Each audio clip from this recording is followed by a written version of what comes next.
Bez spolehlivé nákladní dopravy a logistiky se dnes neobejde žádná stavba. Velmi nás proto těší, že náš automobilový trh v tomto ohledu nabízí širokou škálu vozidel renomovaných značek. Mezi tyto značky se řadí i nákladní vozidla Ford Trucks, která aktivně působí také na našem trhu. Ta v sobě spojují nejnovější technologie, komfort pro řidiče a inovativní přístup ve vývoji materiálů a agregátů, včetně moderních motorů. To vše s cílem snížit celkové náklady provozu.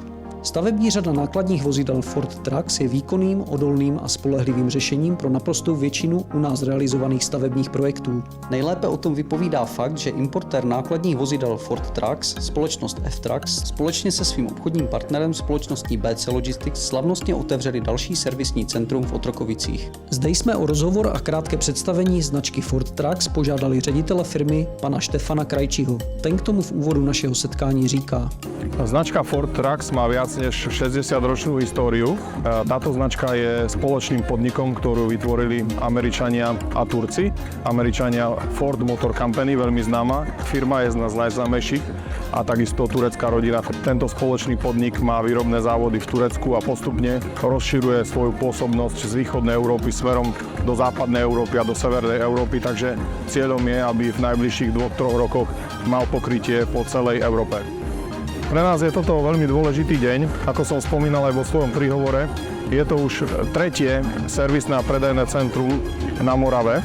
A toto je dôkazom toho, že značka Ford Trucks je u moravských zákazníkov veľmi obľúbená a my sa snažíme touto cestou skvalitňovať naše služby, byť bližšie k zákazníkovi a ponúknuť mu rýchly, flexibilný a moderný servis. Takže aj z tohto dôvodu vlastne dneska sa tu zúčastňujeme tohto otvorenia a som veľmi rád, že sa to podarilo a budeme ďalej pokračovať v skvalitňovaní našich servisných služieb a popredajných služieb tak, aby sme boli čo najbližšie k našim zákazníkom.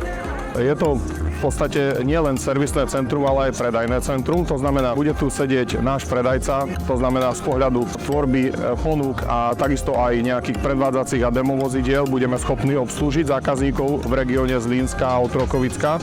A potom, pokiaľ ide o servisné služby, tak klasické to zázemie. Budeme sa snažiť vlastne mať maximálnu dostupnosť náhradných dielov, flexibilitu, pokiaľ ide o kapacity v servise a takisto aj výjazdové vozidlo, to znamená aj zásah na ceste smerom zákazníkov.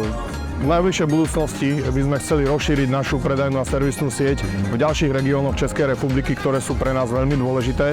Zatiaľ ešte nebudem úplne konkrétny, pretože je to otázka najbližších dní a týždňov, kedy jednáme s nejakými potenciálnymi servisnými a obchodnými partnermi, kde túto spoluprácu budeme naďalej rozvíjať, ale verím, že tohto roku sa nám podarí otvoriť ešte minimálne 1 až 2 servisné body v Českej republike.